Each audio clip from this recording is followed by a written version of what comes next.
Hello everyone, welcome back to another nuke compositing tutorial with Majcherczyk Labs. So let me first just get the stock footage required for today's tutorial. So settings as well, we're going to make sure two things, that this is set to 200, which is how many we want, many frames we want, and then we need to make sure it's set to 1920 by 1080. So there we go, it's set to that. That we can close that now. Okay, so that's our root node there.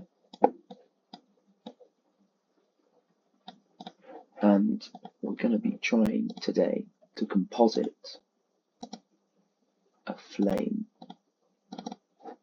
this flame right here. So the first thing is we need to get rid of all this stuff here. So all this stuff can be got rid of simply, and I'll show you exactly how you do it. So tab, pre-mod, like that. Look at that, it's gone. Look at that, it's gone. So perfect, but just to be clear, the alpha does not change. Okay, it's just the RGB. Okay, now we could do a merge very quickly like this, and look, it's in the scene already, but that's not good enough because it's there. So what we need to do is we need to do transform mode. Right here, perfect. So transform, and we want it to go, let's say we want it to go, I don't know, here in the corner, because it looks kind of good here. We can even rotate it if we want to make it bigger, you know. If we wanted to rotate it, we can.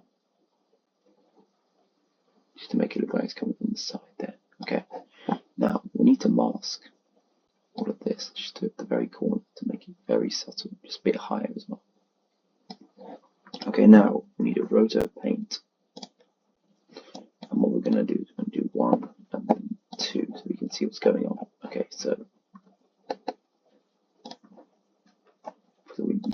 right, we know we need to mask this out, so we start here. But then here we need to be a bit more careful. So it's basically all of this leaf stuff now. As you can see, obviously the leaves, it's very tricky. They're kind of a bit see-through, but just do your best, you know.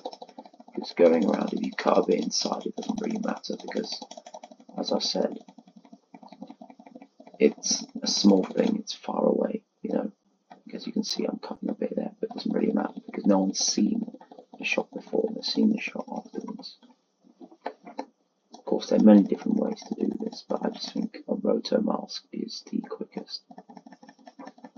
Just clicking really quickly,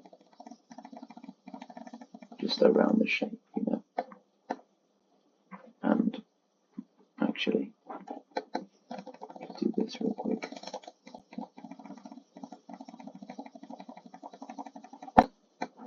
Actually, if we look at this, we don't need any more. So we can just do this, and then we can attach it as a mask. Now, what we have to do is we have to invert the mask here. Okay, so let's invert it, and then we have it. So now, as you can see, the smoke is showing in the corner. Now it's very subtle, just a bit of smoke in the side, just around here. Now, what we need to do is fix that bit. So, as you can see here, like, it's a bit too white. So what we can do is we can just simply just pull it in. Again, with all of these, we can just pull them in, pull all these things in, just so we can see less white and more smoke.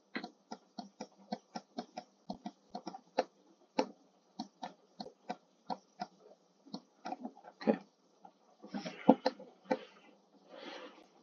Now again, you can still see a bit of fuzz. So even if we wanted to, we could take all of these and just simply do that.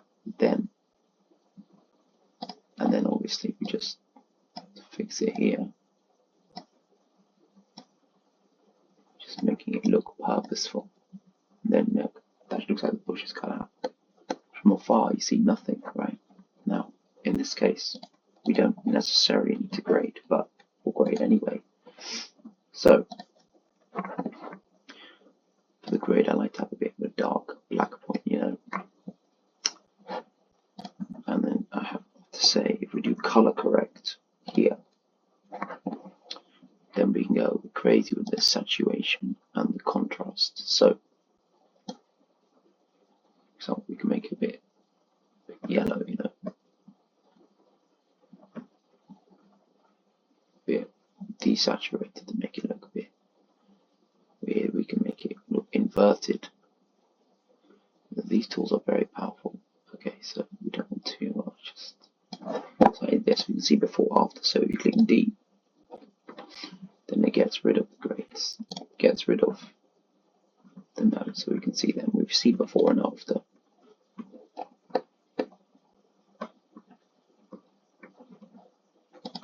There we go. There. Okay, perfect.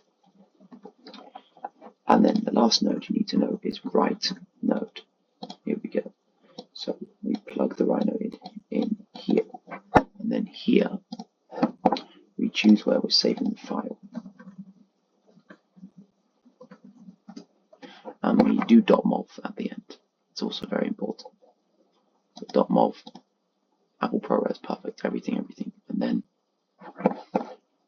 you can click render there, or I just like to just do it here. Render right nodes 200, and then it's rendering. And as you can see, you can't see the rendering screen, but as you can see, it's yellow here, and this is what is actually being rendered in each frame.